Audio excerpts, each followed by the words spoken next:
That's how people can start stealing rounds from you. When you start stealing rounds from somebody, then all of a sudden they got to either play catch up or they got to hit you with a big move to get the crowd back or get the opinion of who's winning the battle back. So those are the variables of the protocol of the competition. A lot of that came from your baby Zulus and the Zulu Kings and the Zulu Masters and the Herculoids and all of and some of the guys from the Smokatrons and Disco King Mario's dancers and the whole nine. So all of that aggression in what you see today, no matter even if they're not doing the same style and the same canvas, all of that energy comes from them. So when you see breaking, you see powerful, rapid moves and all that stuff, you don't even have to do crazy spins. It's the footwork, it's the sweeps, it's the leg work, it's all of that. We're not even talking about spins. We're not talking about all the power moves or the air moves. We're just talking about the foundation, what defines breaking. So when people say what they think they see breaking, I tell them, you know what? A lot of people who have like strong opinions about it with everything in the Olympics, I say y'all suffer from Beat Street syndrome. And y'all don't know the essence of the dance. Y'all were raised on Beat Street. Y'all were raised on breaking. Y'all were raised on 80s perspective of breaking. That's Right. not the essence of what breaking is. Right. What I Right. Right. just Right. described, the aggressive style, the sporadic style, is what it is. Because those guys, 76 is when it started to get more organized. From 76 back up to the early 70s, a lot of those dudes were doing all separate things. They were doing their own thing. There was no six step. There was no three step. There was none of these things. There was none of that stuff. There was, the one freeze that came was by Robbie Robb from Zulu.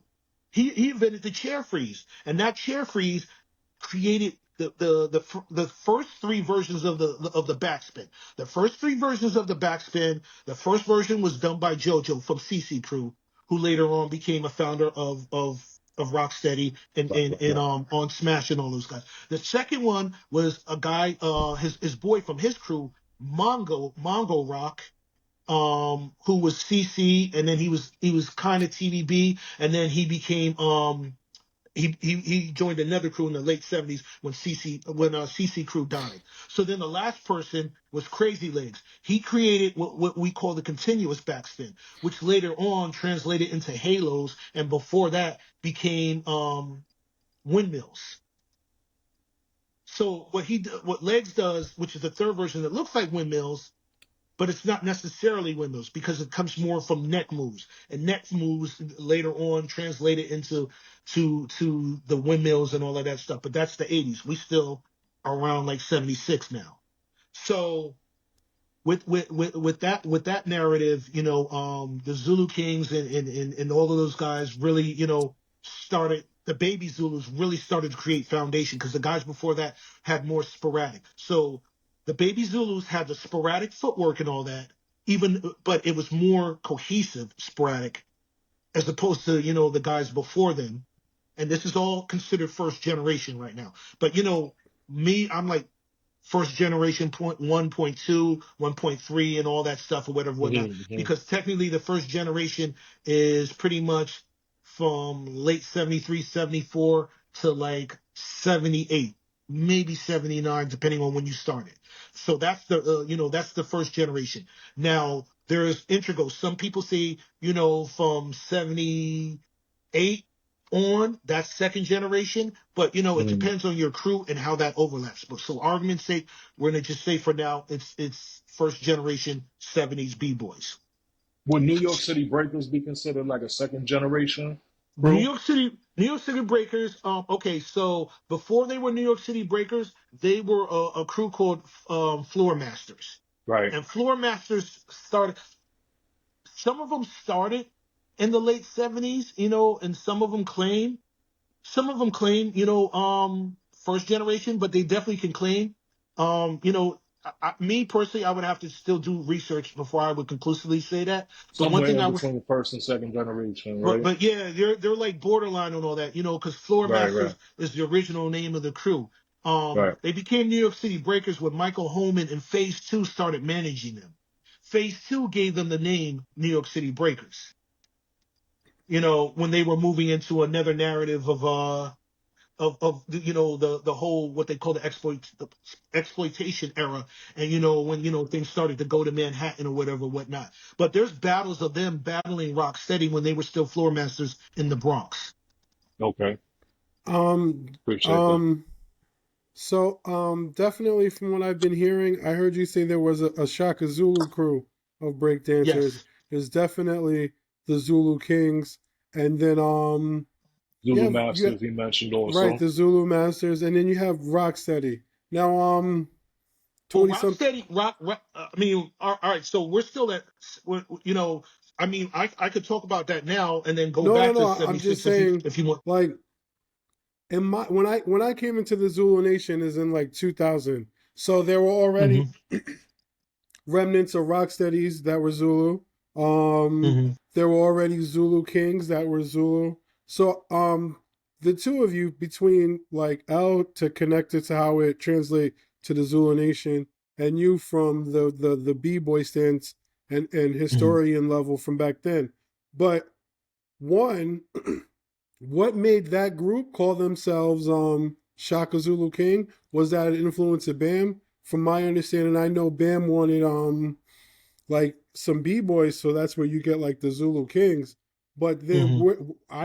where did the Shaka Zulu breakdancers come from? Were they affiliated with Bam? Also, how, if you know, did all of that just congeal into Zulu Nation? Because again, Rocksteady, not only was Rocksteady a part of Zulu, they had their own chapters. I met several that were Zulu that are Rocksteady, and that's even in the towards the end because it's 2000 when I got involved with the Zulu Nation. But can Okay. you guys kind of bridge that gap of first how that started? Did they just see the same movie Bam did and was like, hey, let's be Shaka, and then you have your Shaka Zulu security force. Was that an influence? Is there any correlation? And then how did all that just wrap up under the umbrella of the Universal Zulu Nation? If you guys can shed any light Okay. on that. All right, so I'll address the Shaka Zulus. So when they were forming the Zulu Kings, they had a certain amount of people, and they just stuck, for argument's sake, they just stuck with just those certain amount of people. So Wade, Shaheem, um, decided to make his own chapter because he wanted to be a Zulu King. So Bam told him, to make another division. So that's how that came about, and they became their rivals. Um, he's still around. He's still around. I talk Is he I from talked to him Brooklyn? pre. No. He's from the Bronx? I think he's from Bronxdale. Okay, I okay. think he's from Bronxdale. He's from the Bronx, but if I'm not mistaken, he's from Bronxdale. So that's how all of that happened, because the Zulu Kings that had already had the amount of people that they already needed in their squad, um and that's why they created the baby Zulus because they were gonna have younger guys come up from under them to carry on the legacy. So Shaheem Wade was around the age of Charlie Rock and them. So he's from the era of Zulu Kings, slightly after Zulu Master. So he is around within that time frame to give you a perspective or whatever, whatnot. It had nothing to do with the Shaka Zulu security. Right, right. Zulu Kings who are not B boys, Shaka Zulus who are not B boys. Their influence came from the B boy narrative. Zulu Nation's whole beginning ideology comes from narratives of b-boy culture because the beginning of hip hop culture starts with b-boys. That's how integral the influence of b-boying is and how it springboard all everything else before, it came in cohesion. It's just like, when people say, 73 was the beginning of hip hop culture. It wasn't the beginning of hip hop culture because there was no cohesion. All four elements, or at least three of the elements, weren't at At the jam. Cool Herc Jam. And that flyer that they have, the flyer that you see for that jam, that's false. That's made up. It's a fraud because they didn't have those type of markers back then. If you see it, there's a pen and a marker. Who would do a pen and a marker? People who make those flyers, like your Mhm. Phase 2, your Billy Esquires and all that, they never used a marker and then used a pen and all that. They drew it out on a pen. It wasn't thick like that. It wasn't too, so like that whole thing is fraud. The history, the 73 is definitely the anniversary of Kool Herc's narrative, but the narrative of breaking, I mean the narrative of hip hop culture, from my research, and I will go up against, I don't care if it's Bam, I don't care if it's Kool Herc, I don't care if it's KRS-One, I'll go up against anybody on the planet Earth. All I ask for is to be live so the world can see, so nobody can run back and say, oh, I didn't say this or whatever. I want the whole world to see. I can back up everything that I say. So it's 73. 73 is when they had the park jam. 73, the last element came in around 73, and that is when, Melly Mel and them started rapping. That's the last element. There was no rapping in 73. There was no rapping in 74. There was no rapping in 75. Inklings maybe late 76, but around this time, the summer of 77 is when that happened. So Eventually, no I'm gonna cowboy, do no Copla Rock, no MCing up No, until no, that Coca point. Rock was there. Right. Rock I was know he there, was at the but jam. I know he was at the jam. what we know of, like the what Melly Mel and them are doing as opposed to what Right. Coca Rock is doing. Right. Coca Rock wasn't He even was doing really more doing call and call. response. He Right. wasn't even really doing call and response as much. He was, but more things he was doing shout outs. He was just like shouting out, like his soliloquy. You know what I'm saying? It wasn't like something, where, he was like, like Mel and all them, or like Busy B and all them and whatever, whatnot. Right. And the Right. thing that people have to understand is Busy B was influenced by Melly Mel. So Busy B came after Melly Mel and them. And then on top of that, what's his name from Star Wars Double Trouble? Rodney, KK Rockwell. You guys familiar with KK Rockwell, the I heard rapper? the name. Vaguely, yeah, Okay, KK definitely. Rockwell was, in Funky 4+1. What a lot of people don't know is he was a B-boy too. He was a B-boy. He learned from little boy Keith. So he was running with the, Raheem was a he, part of Funky 4+1 before and he was Raheem was Furious also a, Five, right? yes, Raheem was also a B-boy. Melly Right. Oh, Mel was word. also a B-boy. Grandmaster Flash was also a B-boy. They ran with the Casanovas and all those dudes.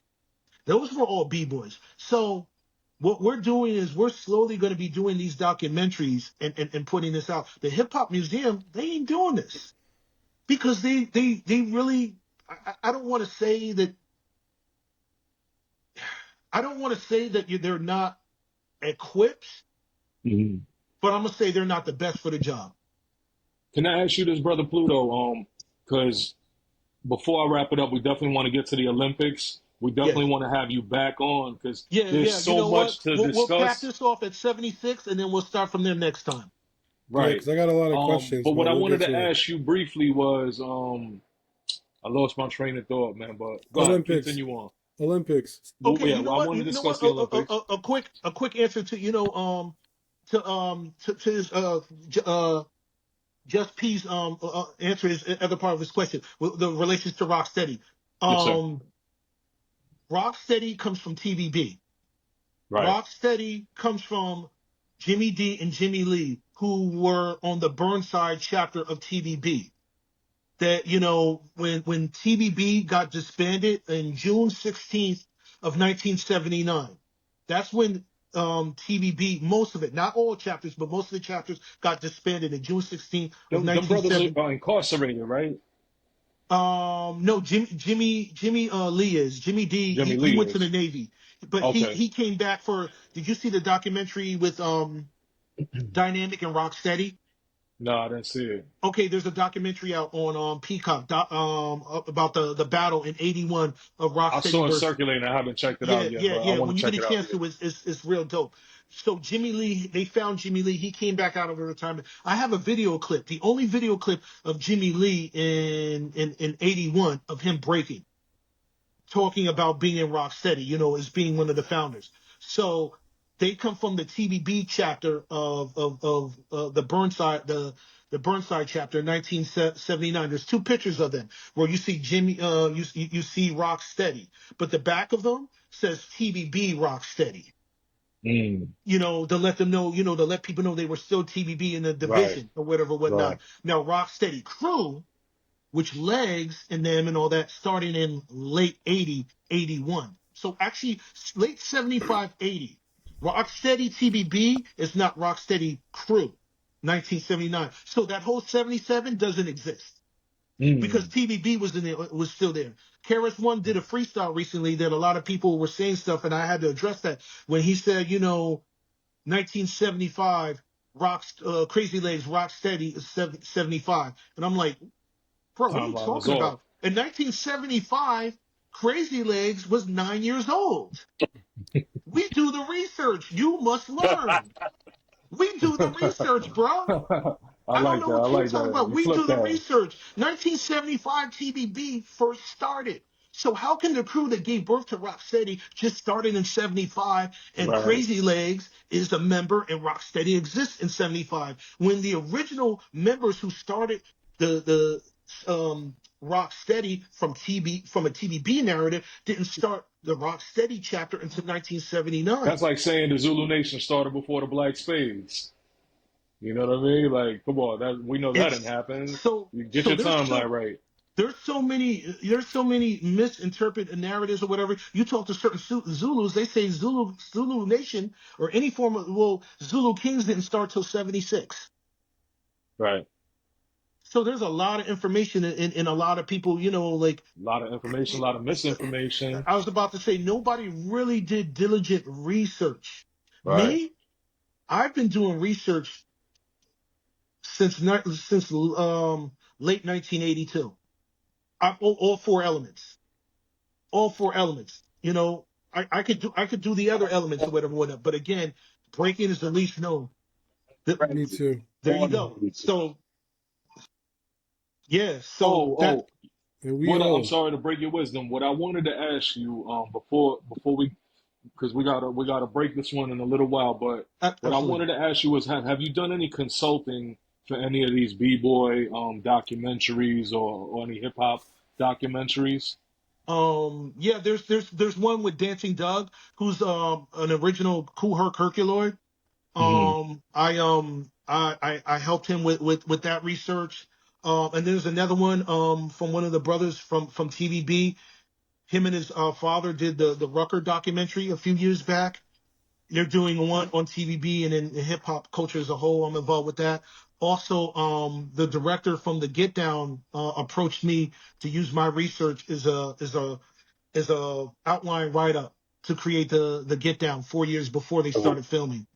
And then Tariq Nasheed, a lot of the people who he cites and brings in all of that stuff. If you take me out of that, if you take my research out of the equation, none of those dudes, well, not none of them. I should say a lot of those dudes more. A lot of the 70s B-boys in the whole nine, myself and a dude by the name of Noah Rad introduced them 12 years ago. So 12, if we go 12 years back and I didn't go public with my research, treatment, and she probably wouldn't even have those people on there. Like, a lot of the guys who are introduced, we introduced over 300 B-boys. No historian in hip hop culture it produced that many people in the culture of hip hop. That's And dope. we're still introducing. I probably, in the last 2 months, I probably introduced maybe like another 10. Yeah, whoever's involved with hip hop and you're trying to document the culture, y'all got to connect with Pluto. From the Bronx Boys. You know what I mean? He's true to the culture. You know what I mean? And got his information down packed. Before we slide out, brother, and we definitely want to have you on a couple weeks or ASAP to really go in a little bit more in some of the other generations. Yeah. Because we really appreciate all the beginning information. This is what people need to learn. You know, we want to give people a platform to learn the true hip hop culture because we Yeah. really don't see it out there We're too we're much. we're People say, we're working on that. We're yeah, working. We're we got working to. on that. We're going to create some Everybody got to things. play their part in presenting the Absolutely. true culture to the masses, because that's how they're gonna learn. Um, what I wanted to say, what were your thoughts on the Olympics and what took place? I mean, it was monumental, and I know there was a lot of controversy based on like Ray Gunn's performance and all of that. But you know, speak on it, brother. What's your thoughts? I was a member of Breaking for Gold USA. That is the USA division organization that brought the US competitors to the Olympics. Each country under the IOC and below that is the WDSF, and under that is Breaking for Gold. Now those are the organizations in each respective area, like Breaking for Gold UK, Breaking for Gold Japan, and et Hmm. cetera. So we were Breaking for Gold USA. So I was, I read up on the variables. I was in some of the meetings. I was in some of the conversations and the talks that were behind the scenes, and some of them that were like, with Taekwon, him and Zach, who were MCK. like the yes, Taekwon and Zach were the heads of that, and they were like the figureheads. It was really, they did a tremendous job. So me, I'm a b-boy advocate. I'm pro b-boy in any capacity, and especially in intellectual properties, and that's the direction that we're trying to go. So I'm pro that. I thought it was beautiful. I thought it was great that happened. Um, the reason it is in 20 reasons it's not in 2028 is because of cricket and flag football, and the NFL got behind flag football. So NFL money, Breaking is just not going to go up against NFL money. Yep. There was, I found out recently there was talk of trying to get in the Olympics in 28 in LA, Right. but they decided to push for this. But apparently also in 2032 it's supposed to go to Australia, ironically. And ironically, Australia wants breaking in the Olympics. But in 2026, the junior games, there's a strong possibility that it's going to be in the Junior Olympics in 2026. And in 2018, the Junior Olympics had breaking, and it was so popular in that all the events that were happening before that, all the other events, they rushed their events. The judges, the competitors, and the audience all rushed their events so they could go see breaking in the Junior Olympics. So we still have a viable power, whatever, whatnot. But what I'm trying to influence and what I'm working on and what myself and my business partner are creating, we are going to create a platform that, puts the money back into the culture. And we are going to, create a narrative where we're going to teach b-boys in the culture, whoever wants to be involved on how to be business minded. We're going to make a business that will be half culture and half business.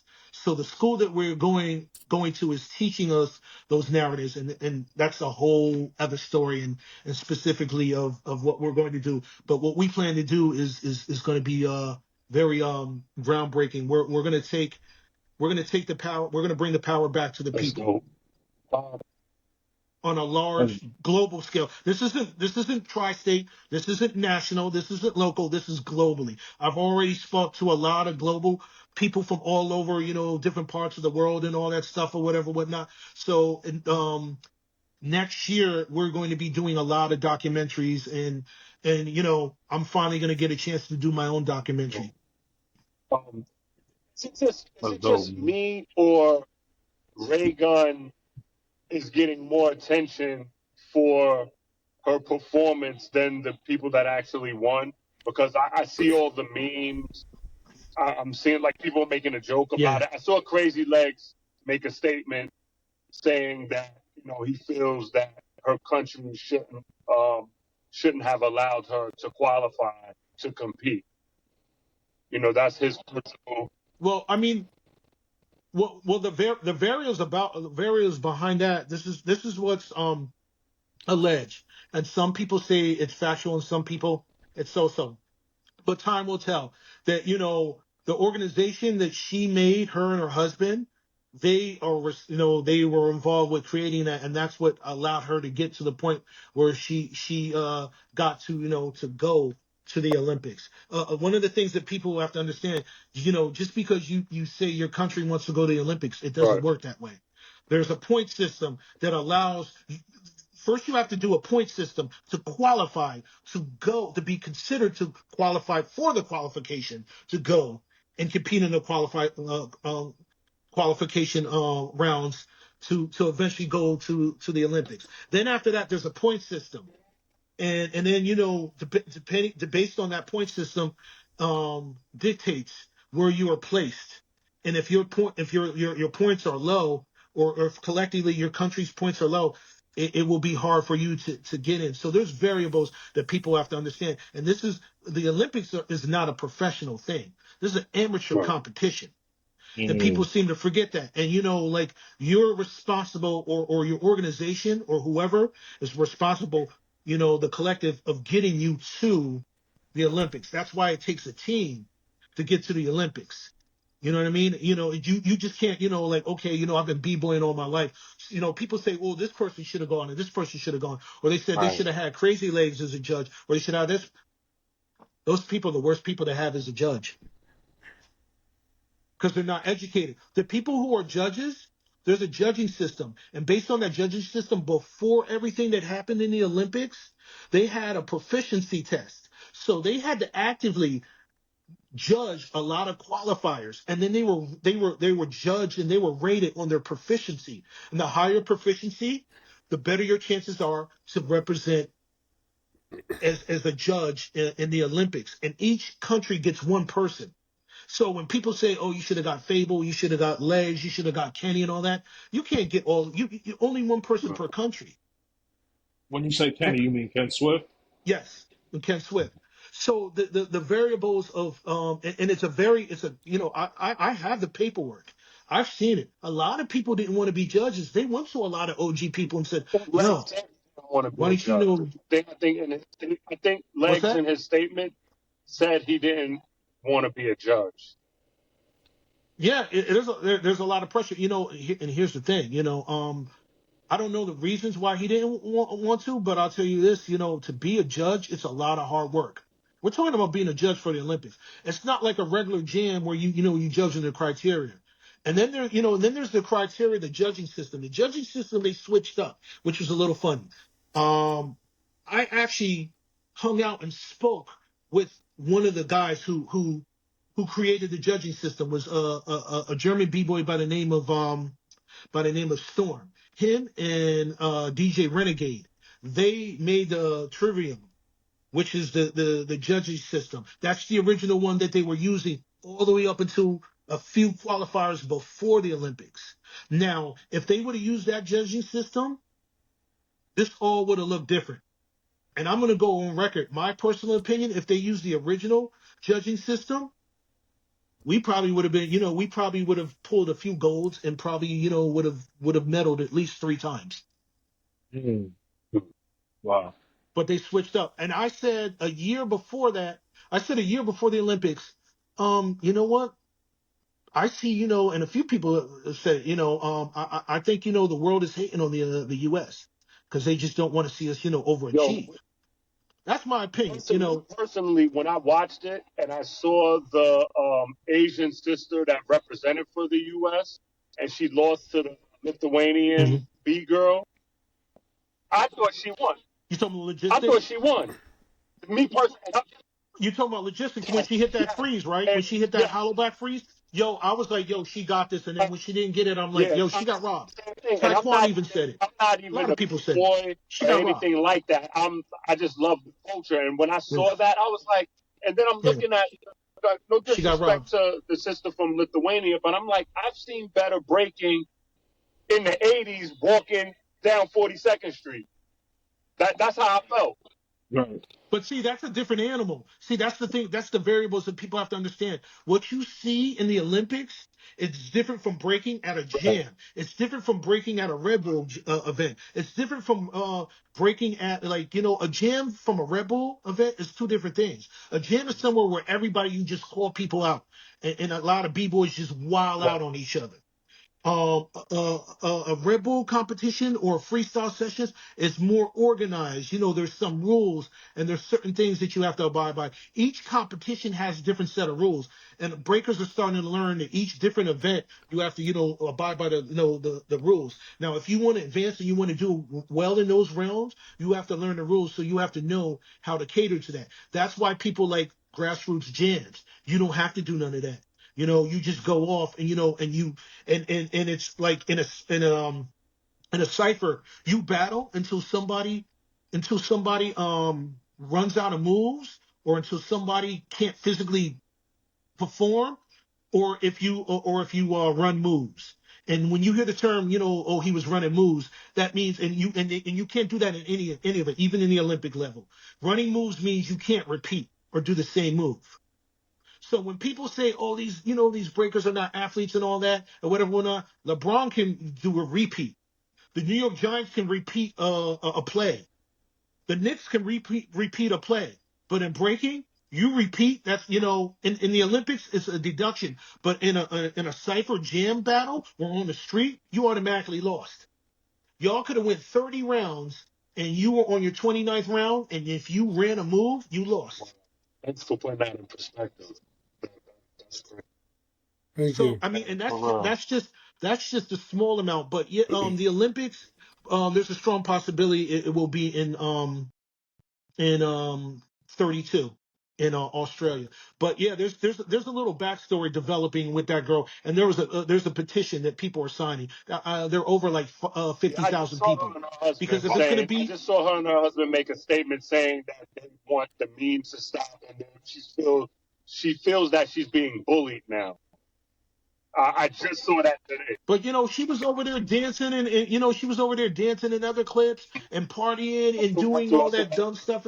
And for the record, this is the first time I'm talking about her. You guys are the only ones I'll talk about. After this, I will not talk about her, because I don't put any energy into that, because I'm about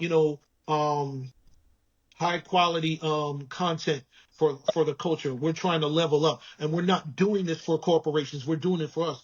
What we create, it will be a situation where the culture will have to come to us. That's what we're going to strong arm it. And if not, we're going to make the culture ourselves, and we're going to make a lot of powerful narratives to where we will make this As you into a should. living. The culture is ours. The That's culture is peace. ours. It's not theirs.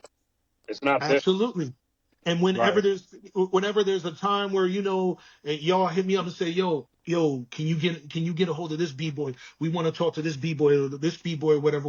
Or you need it for a show, or if Jay-Z needs some dancers to go on tour or a music video. We're creating a hub where all of that will be housed. So when you go to that hub, you can see somebody's profile. You can see all their accolades. You can see the documentaries they're in. You can see all the podcasts they do, their own platforms, the Right. platforms they frequent, and all of this stuff Right. or whatever, whatnot. Yeah, let the B boys eat, let the B girls eat for all their contributions, their hard work, their dedication to the culture. It seemed like only the MCs and the DJs were really the ones that reap the benefits financially of the culture. And like, yo, it's time for everybody that The contributed to the graffiti artists culture too. to I Graffiti really, artists too. I look I look I look right, the writers, I you look know what at I mean? Everybody. I look at rap culture sideways, because I say y'all niggas ain't hip hop. Y'all niggas ain't hip hop. Yes. There was a dude, an iconic dude, rapper from the '80s. He said, they should have. What did he say? They should have a rap battle in the Olympics. It's better, it's better than the bullshit in the Olympics. I'm paraphrasing, but it was something to that degree. So I went on there and said, well, you know what? What if we said, the Fresh Fest was whack? Or what if we said, your albums are only good to be used as frisbees or coasters? No. Right. And nobody's heard an album from you since '86, bro. So what are you trying to be? Are you trying to be relevant by doing rhetoric? But you Right. talk, a lot of rappers talk this hip hop shit. But I'll tell you right now, 90% of hip hop culture don't know shit about hip hop culture. Yeah. 90%. Yeah. It's evident. It's About evident. It's And evident all because the none of these. elements and all the elements and I tell people all the time, I'll go up against everybody in the hip hop museum. I'll go up against anybody in hip hop culture. Just film it. All I need is my notes. If you need 30 people, bring those 30 people. I'll entertain going up against 30 people to me. I don't think they want the smoke, That's but how passionate and that's how diligent I do this research. So what we are going to do is present stuff that people have never heard or what they should have been hearing. I tell people a lot of times, the thing about it is like if our OGs really had taught us well, there would be no need for me. yeah. There would be no need for me if Yep. they and in the research that I did for my own personal enjoyment, and then I shared it with a few people, and they were like, "Yo, you got so much stuff, you need to share it," and I'm like, you Yeah. know what? Yeah, it's I think it's a good idea to share it, because you know the culture really needs to know what these variables, and we need it more than ever because you got the guys like the FBA and Nasheed and all them coming and saying a whole bunch of stuff. I've been telling people for the past 30 years, arm yourself with knowledge of the culture, because one day, and what I used to say about 5 or 6 years ago, um, you're gonna have dudes named Marshall. You're gonna have Pepsi Cola and Red Bull coming in and selling and saying some dude named Marshall started hip hop culture and started breaking. Now, we don't have to say Marshall because it's some dude named Tariq. That's the Right. sad part about it. Right. Right. Right. Yo, brother. So Thank you, brother. I don't mean to break your wisdom. I no want to problem, man. probably I gonna just have to love talking separate about it, this but into a couple whenever, episodes, but we're yeah. gonna have you back on. Word is born on that. We definitely bringing you back on. Anytime you got something you want to express or address to the world, man, our platform is your platform. How Definitely. can brothers and sisters reach you for any type of information, knowledge, Um, consultation? You know what I mean? How can the world reach out to you to do business or connect with you? I I'm Pluto 7 on Facebook, and but I'm mostly am on Instagram. That's homage.crew. That's KRU. Homage Okay. dot KRU. And that's where I do most of my stuff. I mean, I've got like a few I've got like a few Facebooks because the haters have been hacking me. Even my page that gave birth to all of this stuff, the '70s page that I have on Facebook. I don't even run Right. it anymore. Somebody hacked it and stole Wow. Wow. stole all Yeah, of I that haven't stuff. seen it in a little while. I used to Yeah, yeah, definitely yeah, yeah, yeah. jump in there and just soak it in, read it up, read it, Yeah, but soak it the in. information is still there. But Right. all the posts and all there, I only my page was the only page on Facebook that was strictly about that. But Right. the people who took over, you got people, like selling a mixtape or breakdancing in the '80s. I'm like, yo, if it ain't '70s, man, don't post it. And anybody Yeah. who did, they got deleted. It's like I'm not playing. Yo, I've been doing over 40 years worth of work, and for y'all to disrespect my work by posting stuff, you could do that in any other post. But the fact that y'all disrespected me, I felt some type of way, and I still do. And I was supposed to write a manifesto, but the 50th and all of that messiness came on, so I was like, there's still more stuff. So I might do it next year and talk about this. I have some things, the hip hop global culture needs to know about themselves and how they're in the way of their progress. And I That's offer a peace, man. solution. I'm not just No, spitting rhetoric. I have a solution. that's peace, man. Yo, brother, much honor, much respect for all the wisdom, all the jewels you dropped on us today. Thank you. Get at the brother Pluto, you know what I mean, for the knowledge, for the wisdom, for the culture, you know what I mean, and just keep it tuned to Spears and Mike's podcast. We're gonna keep bringing you brothers and sisters from the culture to teach the culture, and hopefully this continues to grow and give brothers and sisters a platform to speak on true hip hop culture. Much respect, brother. Salute. We Definitely. appreciate it and love Definitely. your work. Honor to I you appreciate now and y'all too. forever. Thank you Yes, for sir. having me. No doubt, Peace. no doubt. Peace. All right, peace. Just hold on.